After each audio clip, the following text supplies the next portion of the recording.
Абай Құнанбайұлы 14-ші қара сөз. Тірі адамның жүректен аяулы жері болады ма? Біздің қазақтың жүректісі ол батыр кісі дегені. Одан басқа жүректің қасиеттерін анықтап біле алмайды. Рахымдылық, мейірбандылық, әртүрлі адам баласын өз бауырым деп езіне ойлағандай оларға да бір игі іс жасаса, ол жүректің ісі. Асық ыстық, бұл да жүректің ісі. Тіл жүректің айтқанын тыңдайтын болса, ол жалған шықпайды. Ал амалдың тілін алатын болса, жүрек мәңгілікке ұмыт қалады. Қазақтың жүректісі ешқашанда мақтауға сыймайды. Айтқанға көнгіш, уағдаға тұрғыш, бойын жаманшылықтан тез жиып алғыш. Көштің соңына итше ере бермей, адасқан көптің атын басын алға бұру, бұл нағыз жүректік ерлік.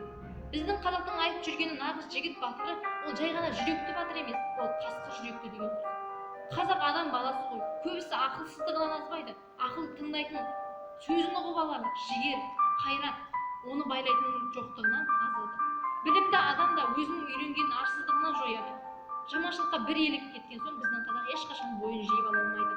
Осы жұрттың көбісінің айтып жүргені мықты жігіт, ер жігіт, пысық жігіт деп жүргендері өздерінің кісінің бір нәрсеге жолығатын болса, айда баталап қыздырып алады, бірақ артынан сөздері асқаратұғын болады.